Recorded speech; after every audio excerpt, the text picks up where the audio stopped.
Hello, world. Welcome to episode 31. This is going to be a quick one. Today's question is from Vera. Am I over leveraged? All right, this is a great question.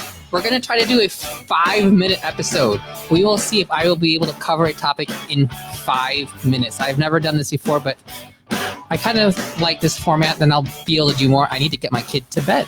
Okay, so am I over leveraged? I'm going to focus on the personal side, not the business side. The business side being like in real estate, do I have too much debt, blah, blah, blah.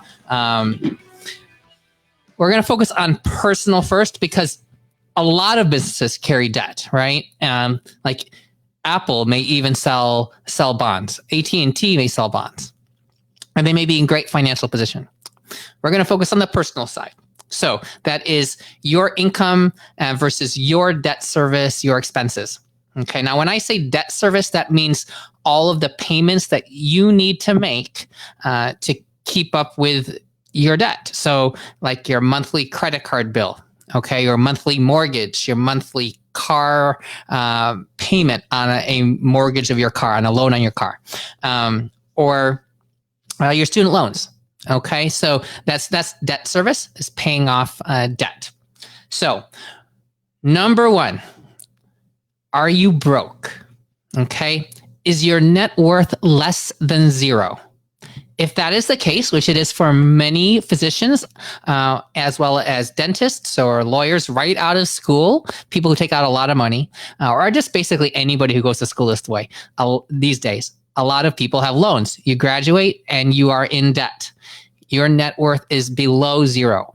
If your net worth is below zero, you are over leveraged. Okay, so that takes care of a lot of people and a lot of situations, and often the first few years or so after finishing training as a physician. So, are you broke? Number two, are you paying any interest on a credit card? Because if you're paying interest on a credit card, that means you're not paying it off. If you're not paying it off, is it because you're forgetting to pay it, or because you don't have enough to pay it and you're choosing to continue spending? Any interest you pay on a credit card, that's over leveraged. Now, you can pay your annual fees to get your credit cards perks and whatnot with special credit cards like an Amex Plat. That's just an expense. But are you paying actual interest? Okay. Number three, are you underwater on a car that you have a loan on? Okay, so this is not a lease per se. Leases I'm actually not nearly as against as a lot of people are. Leasing a car to me is not that bad. Often they give you bad payment rates, but that's a different story. But just the idea of having a lease on a car is not that bad, because the worst case scenario is that you just pay those relatively smaller payments on your lease until it's paid off. You shouldn't buy it in more than a more expensive car than you need to or want to, just because you're getting a lease. That's the big problem people get into. But it's nice. You have an easy exit strategy, is just pay off however much you owe on the lease, which often isn't that much because they're like 2 or 3 years. And if you get something that's a reasonable car that people drive, you can transfer those leases to other people. So if you get in trouble, you have very good exit strategies with a max on how much you can lose. Okay. Number four, okay, so with the car underwater, in terms of payments that you own a note on with your vehicle, if the car sells and you have to pay money to sell the car, yeah, you're underwater. Okay, number four, your house. Are you underwater on your home? The same way on your car. If you have to sell your house at any point because you're in trouble, or you have to move, whatever it is, and you need to bring cash to the table, okay, over leveraged on your personal home. So even though the value of it might be a little bit more than the note, the mortgage, you still have to pay those commissions to sell your property, which that's easily 6% plus other expenses to get it ready to sell. You really should have about 10% equity on your house to make sure that if you sell it, you don't have to bring cash to the table. This gives you an exit strategy of getting out. Okay. Now, number 5, if you are in a 2-income family that has high earners, okay, people making 200 plus per year, can one person cover all of the debts alone?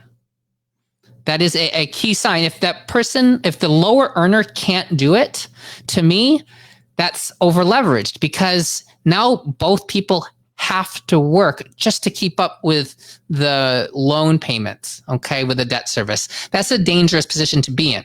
Okay.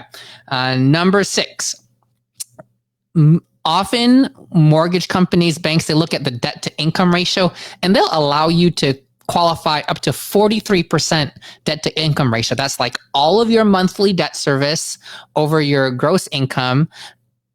43%. That to me is insane, because they're using your gross income as the denominator. And so your net income is often like 30% less than that. So you could have a debt service that is like 60% of your net income. That is a lot. To me, your debt to income ratio of all of your earnings, if you're going to use gross in your denominator, it should be like 25%, should be less than 30 in my book, and less than 20% ideally. But over leveraged to be really anything over 30% if you're using your gross income in the denominator, because you're going to have 30% of that go to tax. So you're already up to 30 over 70, which is 43% of your income all going to debt. That's a lot. If you have a pay cut, there's just not much margin there if your income goes down to keep up with your expenses.